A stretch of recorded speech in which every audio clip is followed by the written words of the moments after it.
Well, good morning to you, viewers. Let's begin what's trending with a tragic fire incident in Zamfara State that killed 17 children at an Islamic school on Wednesday. Authorities say they're investigating the incident, but it is reported that a fire broke out in a nearby house on Tuesday night and spread to the school while the children, believed to be aged 10 to 16, were sleeping. Several other pupils were injured in the incident and rushed to health centers in the town of Karan, Namonda.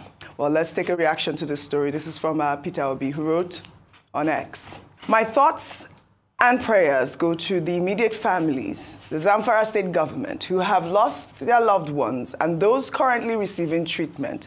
This painful incident reinforces the urgent need to install safety measures in our schools. The state government must demand a thorough investigation into the cause of this fire and ensure that such disaster never happens again. As a nation, we cannot continue to lose our children, the very future of our country, to preventable tragedies. I appeal to both federal and state authorities to strengthen school infrastructure, enforce safety regulations, and invest in emergency response systems. Our children in Nigeria deserve to learn in a good and secure environment. And I think that is the main point. Our children deserve better. Too many lives lost. Only recently we lost children in Oyo State, and now we are seeing this sort of incident. I believe that Peter Obi's tweet re-echoed President Bola Ahmed Tinubu's statement, which is the fact that, we have to secure our children, we have to secure our schools. Those young children, needless death, 17 of them, way too many. And what's going to happen in the future? I mean, the incident was so bad that even if firefighters had come at the time of the incident, the report says, they wouldn't have even been able to go into the school to stop the fire. So it also beggars believe that schools can be built in such environments like that. Really, may their souls rest in perfect peace. We need succor for the family. We know that in the meantime, the First Lady of Nigeria, Oluremi Tinubu, has donated 100 million naira to families of those that lost their lives in the recent tanker explosion in Niger State. The donation was made during her private visit to former military president Ibrahim Babangida through her Renewed Hope initiative. The First Lady said that 70 families would receive 1 million naira each from the donation, while the remaining funds will be used for food and other essential supplies. I must also commend the First Lady for always jumping into action. I mean, we have seen through her Renewed Hope initiative, she's been, coming to the aid of these people that have suffered such disaster. Bimba, I'd love your comment before we take another story. All right, very quickly, I think Aya did a great job of dissecting the Zamfara issue earlier in the morning, which is around the fact that the protocols were not taken, or they don't exist. The firefighters came and they didn't have they didn't have anything in their fire extinguishers to be able to extinguish the fires. These are just really needless, preventable errors. Absolutely. And it's so unfortunate. You ask yourself, okay, do they even have a protocol to say, when there's a fire, this is what you do? Do they do fire drills? I remember when I was in school, they used to do stop, drop, and roll. Right. We were taught, that if you ever caught on fire, stop, drop, and roll. And it's with me until this age. You ask, are these things still being taught in these schools? So it's so sad and unfortunate because it was extremely preventable. It did not need to get to this stage. But you ask yourself, in some of these buildings, I won't name names, but there's a lot of events, OG, that I've stopped going to. I've told you this before. There's a lot of concerts and events I've stopped going to because I was in one of the popular venues the other day and I looked around and I said, there's no fire exit in this place. So God forbid, if something goes wrong, there's actually no way for us to evacuate this venue. And it's needless, and it's something that really needs to be corrected. Kudos to the First Lady for coming up to, with her philanthropic efforts. She has been very consistent with her philanthropy. I know many people will still be curious as to the source of the funds of her philanthropy, and I hope she can be more open to her books and let us know who her benefactors are and so forth, because that'll just ensure that this philanthropy, it leaves a good taste in people's mouth, because people do worry. Yes, we know the role of a First Lady is very much philanthropic, but we also do want to follow through, let it be totally transparent, and let's know who are the benefactors and how do they raise these funds, but, great that the funds are going to great use. Absolutely. Well said, Vimbai. Really well said. Well, may our children, may their souls rest in perfect peace. No parent will want to bury their child. I mean, really. Something's got to give. The school system needs to be saved. These children are our future. May their souls rest in peace. We'll take another story now. Former Kaduna State Governor Nasiru El-Rufai has criticized National Security Advisor Nuhu Ribadu, accusing him of serious amnesia for denying past remarks allegedly made against President Bola Ahmed Tinubu. Ribadu, through his lawyer, had demanded a public apology from PDP chieftain Najatu Mohammed, who claimed in a viral video that Ribadu once labeled Tinubu as corrupt during his time as EFCC chairman. In a rebuttal on X, El-Rufai backed Mohammed's claims, accusing Ribadu of selective memory. Let's read a part of El-Rufai's tweet there. El-Rufai wrote on X, Nuhu must have serious amnesia. Najatu's statement is accurate. The record of proceedings in the Senate will confirm that Nuhu made those statements sometime in 2006. Well, he went further to provide some other documents. And then finally he wrote, this is for the record, and to remind the morally flexible that at some point in our national life, silence is no longer golden. Well, Ribadu was made to respond to the comment he allegedly made in 2006 while briefing the Senate on anti-corruption activities during a presidential debate in 2011. Well, Ribadu was alleged to have said, and I quote, that Tinubu is a looter of international dimension. Well, here's his response. With respect, Kadria, I did not say so. I never said he's a looter of international standard or whatever. What I said, and I was making report to all the cases that we were investigating then, I said the case of Bola Tinubu was a case involving international dimension. It was not a case that was being handled by the EFCC. Therefore, I will not have much to say about it. In any case, I have never come out to judge and sentence an individual before taking him to the court. Dr. Abati, Nuhu Ribadu there back in 2011. But this El-Rufai is coming out to speak so strongly. But Nuhu Ribadu has maintained that those allegations are wrong. He dismissed them in a strongly worded letter, insisting that he never made such statements and condemning the viral video's impact as unquantifiable, which the video that Najatu had posted on X. Okay, very quickly, Trouble in Paradise. Yes. That would be the title like of what we seem to be commenting upon. Nasir El-Rufai and Nuhu Ribadu, they used to be very good friends. Obviously, a trailer has passed between them. And then you find one friend attacking the other friend who is now not exactly a friend. Now, Nasir El-Rufai is saying that there was an evidence from Daily Trust report in 2007. There was evidence from Federal Executive Council meeting also in 2007 that can be subpoenaed to confirm all of this. Well, I don't think all of that is going to happen. The reality that we have is that Nuhu Ribadu, now NSA, since made up with President Bola Ahmed Tinubu. At the time, he was even presidential candidate of the ACN, which President Tinubu led there. And it was President Tinubu who even shopped him, headhunted him to come and be presidential candidate. Now, even if as chairman of EFCC, he made a statement that looked like it, and he talked about President Tinubu, George Akume, and Senator Uzo Kalu. It is on record that these persons have not been convicted, President Tinubu especially. Even if EFCC investigated him, even if there was an issue at the Code of Conduct Bureau, nowhere in Nigeria has President Tinubu been convicted for corruption.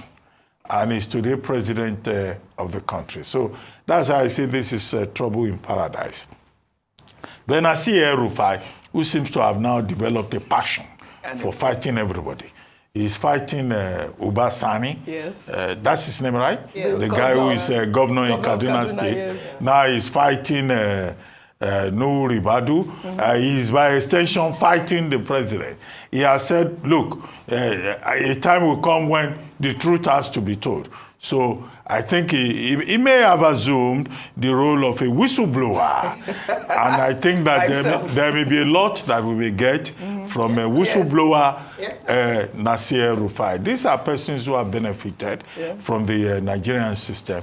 So the whistleblowing could be to the benefit of the Nigerian people. But the residual point is that there is no record that President Tinubu has been convicted anywhere. Yeah. So these are just mere allegations. This is a case of vulgar abuse, two fighting, among persons who have benefited mostly from Nigeria.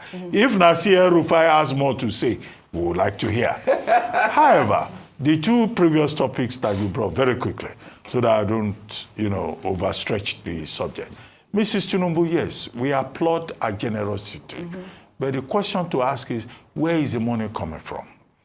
The victims of fuel scooping in Niger State at the Diko Bridge, many of them died, right? So I think we have to return to that residual point. The governor of Niger State has already banned the movement of fuel tankers on that Diko Bridge. 3 incidents in 1 month.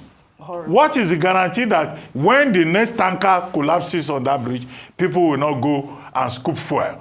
That is what Nigeria needs to worry about. Yeah. Transportation. How many people will Mrs. Tinubu give 100, is it 100 million? 100 million. 100 million, after their people have died in fuel tanker collapses. Again, there is also a geographical matter to it. The people of Enugu State have also complained that another tanker, had an issue at, is it my 12 they call it, or last mile, whatever, in Enugu State. They too, they are asking for their own money. But the question is, where is Mrs. Tinubu getting this money from? Yeah. Is it that... She said Renewed Hope Initiative. The Renewed Hope Initiative, who is funding it? Where is this money that keeps coming out? All right, we have in a remarkable style. Yes. Everywhere there's a problem, Mrs. Tinubu comes to the rescue. The people of Enugu are asking for their own. Okay. And I'm sure Lagos State, did you people have a tanker? No, we didn't have any tanker explosion. So that you can ask for your own. I guess this is the budget. This is what we'll have to do. We'll probably have to invite her or go and visit her and ask her those questions. But again, it is from her Renewed Hope Initiative. So she has said, but like you said, accountability. We need to know who is donating. Wow, Dr. Abati, I'm sure you are part of the people donating. we know I'm a struggling journalist. We know you. Well, all right. I'm a struggling journalist. Well, all right. In another development, following up on the story of the Olorile of Orile Ifo, Oba Ogunjobi, who assaulted a 73-year-old man publicly in a viral video. Well, on Wednesday, the court granted him a 10 million naira bail, which he could not meet.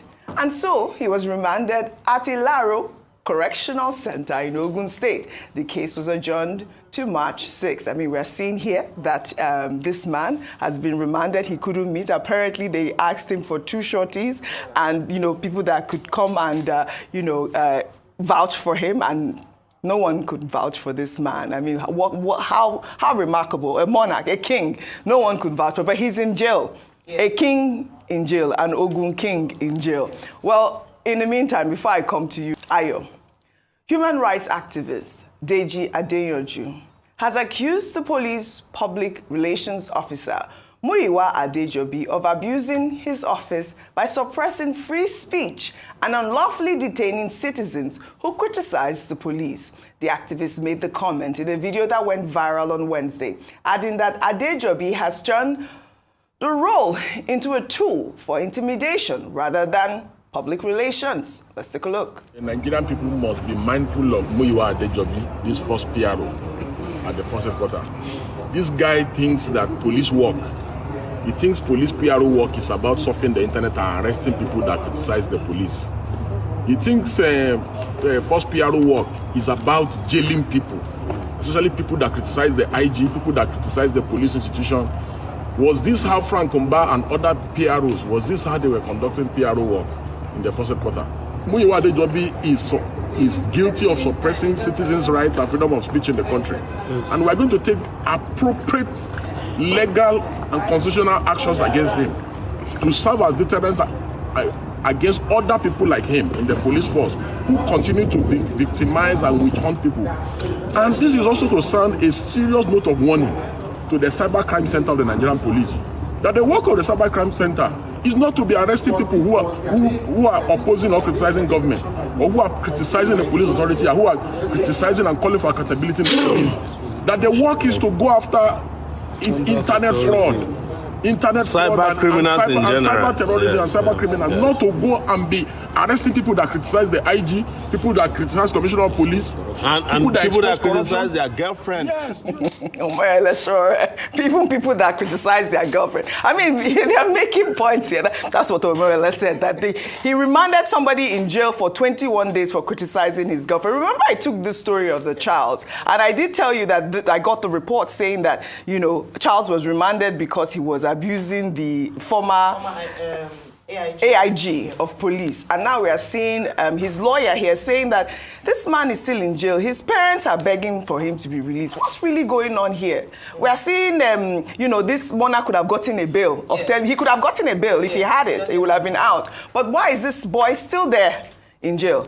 Yeah, so I'm so glad you put the two stories side by side, starting with the monarch. I think yesterday, Dr. Batia talked about something really important, which is that demonstrated the fact that there were no sacred cows when it comes to law and order, when it comes to justice in Nigeria. I hope this is the case. You know, sometimes now we can see that there are kings and there are kings. Yeah. There are monarchs and there are monarchs. If this monarch cannot get 10 million naira in terms of the two shorties, it means that, you know, his grade was not that gradable. And so you can understand why perhaps he's being used as a scapegoat. I say this because there are a number of people who've also assaulted people in public, you know, high-ranking officials. In fact, we called the member of the House representative, whom the taxi driver even came out to apologize for accusing him wrongly, even though we all saw on video how he assaulted the man. He's not in jail currently. He's probably still in the house. And the boat driver came out to apologize. I was just saying that different strokes for different people, depending on your standing. So whilst I'd like to see the justice system as being fair and equitable, we've seen in many instances where high-ranking people in society who publicly abuse people tend to get away with just a little slap on the wrist. Now, coming back to this guy, I think, you know, you might not always agree with Deji Adeyonju, but on this point, I think he makes a solid point, and it's a point that we've made a number of times on this table. In fact, I think it was last week or 2 weeks ago where we argued or debated as to the efficacy of the Cybercrimes Act, because it doesn't seem, or the police doesn't seem to be using it for the reason why it was set up. That some lawyers even called for a total, you know, let's just do away with it. And some people said, no, we can modify it, we can look at it again and see the gray areas and work on it. But what the police has consistently done, and unfortunately, Muyiwa Adejobi has come up a number of times as, you know, being guilty of this, where someone comes out to speak against the government or say something or insult on social media and you say it's Cybercrime Act. When there are loads of Yahoo boys on the streets walking free, when there are people who are, you know, who are engaging in cyber fraud, walking on the streets without that, I don't know to what extent they've used that cyber crimes law for. And people are crying that, don't gag the people. This could be a veiled attempt to stifle the freedom of speech of Nigerians. Because now you think twice before going on, you know, online to criticize the government. You think twice before going up. If you have an opinion that I don't think the government is serving me well, or it is a different, you should be free enough to do so. At least we're guaranteed by the Constitution to freedom of speech. I know there's an extent to it, but it shouldn't be seen as a witch hunting tool. The law should be used for what it was set up to do. And I think it's great that Adeyonju has come out in defense of his client to say that, can there be due process? Can it not be seen as a witch hunt? Can it be seen to be fair in terms of the process? I know we have to take our next a quick footnote on the Sergeant Toba Ogunjobi matter. Well, I think there's another story in circulation that he's not been able to perfect his bail conditions. Not because nobody has come forward, but because in the statement that he wrote, he recorded his name as Abdul Semiu. Whereas on his national identity card and on his bank card, the name that is there is Semiu Adewale Ogunjobi. And it's important for the police to make sure that it is the right person bearing the right identity, that is being granted a bail. I'm sure if they sort that out, he will be granted the bail. The case has already been adjourned till March 6th. Yes. But the lesson is for all traditional rulers to know that we are no longer in pre-colonial times when a king can say, I'm the Alashe, the lawmaker after the Orishas. We are in a democratic dispensation where nobody is above the rule of the law. So the sergeant, retired sergeant, must be learning his lessons appropriately. Right, all right, well said. We'll take another story now. In another development, Senator representing Kogi Central, Natasha Akpoti-Uduaghan, who is the chairman of the Senate Committee on Diaspora and Non-Governmental Organizations, has decried the spate of mass migration, otherwise known as Japa, by Nigerians to foreign countries in search of greener pastures, saying that the development must be reversed in the interest of the nation. Natasha made the comments at the committee's maiden meeting on Wednesday. Let's listen in. Begin to look into the reversal of the Japa syndrome. We cannot keep, as a country, we cannot be comfortable losing the best of our kinds. We cannot. But again, how do we reverse the Japa? You cannot force someone to stay here. I always believe that patriotism is earned, not forced. And there we have also identified a few steps that we can build our economy here using our diaspora energy. All right, it's amazing that Natasha is speaking this way. I mean, I love that she's actually chair to that committee. It's good to see a woman in the forefront speak. But, she made a lot of valid points. She's saying things like, we have to look at other countries like India that have been able to reverse their Japa syndrome and now, have become, a great communication or technological hub. What are your thoughts on that? Nigeria has done it before, so Nigeria can do it again, which is, of course, under the leadership of, Olusegun Obasanjo.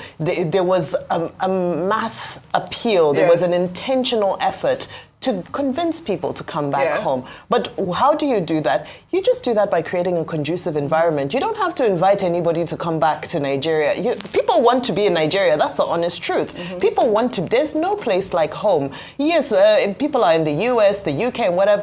It will never be like home. The diaspora is not an ideal place to be. However, at the end of the day, it's because of lack of opportunity, no electricity, no water, struggles with healthcare, just you name them, all of the fundamental things that one needs to survive are a struggle. So I think it's a fantastic campaign, but at the end of the day, the foundational issue is that when the issues are resolved that push people to migrate, you won't even, you see how people come home for dead to December. People want to come home. People love Nigeria. So once we resolve and create a conducive in that environment. same meeting, and she talked about diaspora remittances as well, which she says is quite, one of the greatest assets that we have for our Nigerians living in the diaspora here. But, a lot of Nigerians say, why would we come back home? What are we coming back home for? I mean, but people like Peter Obi have said things like, our brain drain will be our brain gain eventually. I don't know what your thoughts are if you juxtapose both. To be honest, I think there's no coming back yet. No coming back yet? Yes, okay. In light of the current economic climate, it will take a while. I totally agree with you that some of the best years in terms of our economy was under the Obasanjo years. And we saw a lot of young Nigerian people who had gone abroad to school come back to set up businesses here. Many of those businesses have closed up. Now, why I say this, so let's leave that for now, the economy is not speaking good things. But like you said, there's a benefit to it. I think that if we manage this process properly, we can, and that's why that NIDCOM, headed by Honorable Abike Dabiri-Herrera, is very critical to continue to engage our people abroad.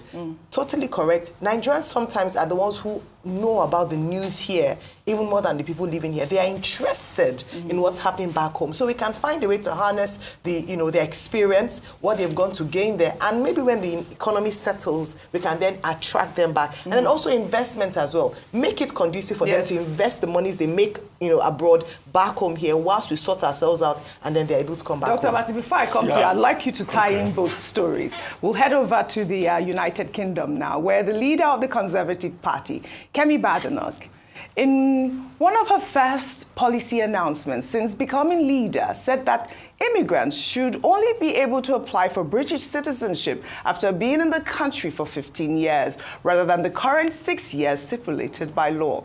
Badenoch also stated that indefinite leave to remain, which paves the way for citizenship, should not be granted to those who have criminal records or who have claimed benefits or social housing. Badenoch spoke to the BBC. She further stressed that having British citizenship was not just a right, but a privilege, and should be for those with a meaningful connection to the country. I know, look at your face. We're seeing these immigrants making laws like Trump. Kemi was an immigrant. Thank you for telling and I mean, Dr. Bati, please, over to you. Well, Auntie Jemima, Kemi, Badenoch, you know. Badenoch. You know, never fails to disappoint. Yes. Again, Auntie Jemima, you know, is copycatting, you know, Donald Trump and playing to the gallery. I said earlier on that she should be more concerned with the loss of popularity of the Conservative Party.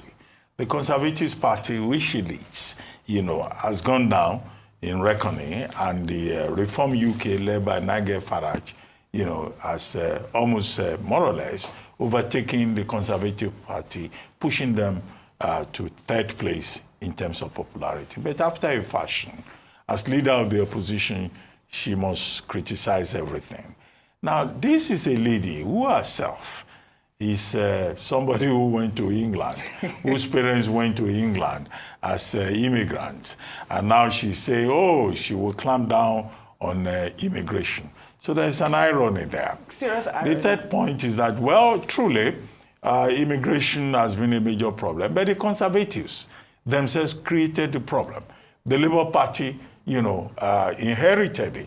One of the things that Keir Starmer is trying to do with regard to illegal migration, particularly across the channel, is to see how he can correct the errors made by the Conservatives when they were in power. So, but quickly, on the issue of Natasha Akpoti, just to interrogate two things. If you have problems in your country, your citizens will find opportunities elsewhere. It happened at the turn of the 19th century in Ireland, when Ireland became a provider of talents and geniuses for other countries. That's number one. Number two is that Mrs. Akpoti is saying that they will get the database of Nigerians abroad in all the countries of the world. Which database? Half of the people that jackpot abroad, they have no record. Undocumented. Even if you want them to come. These are the same people that Trump wants to send to Guantanamo Bay. She has cited the example of India, that a lot of people are working in the tech industry, they live in India, they are not leaving their country. It's simply about governance. It's about providing an enabling environment for your talents to thrive. And we have a lot of talented people in Nigeria who want to thrive here. It's not everybody that will be like me, or like Ayo, or like you. You were in the US. You came home. I came home to say Nigeria is our country. Let's make Nigeria great. Let's make Nigeria great. Thinking their decision, But you push me, I push him. No vex. But at the end of the day, Nigeria is the only country we have, really the only country we have. I think we should just take our good news report.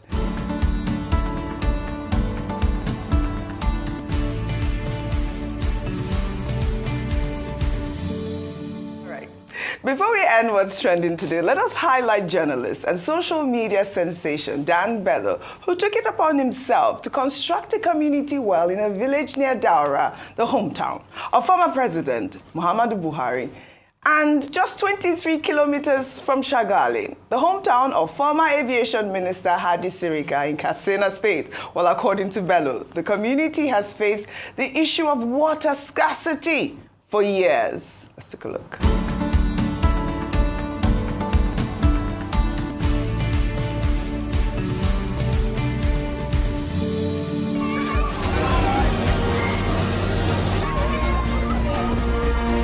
Suna wannan yarinya Abida ta zo ne daga ƙauyen Irlami Santal Lema kuma ga tanan ranar 11 ga watan Agusta na shekarar 2022. Tana share awa ɗaya domin samun ruwa mara tsafta wanda ake amfani da shi a gida.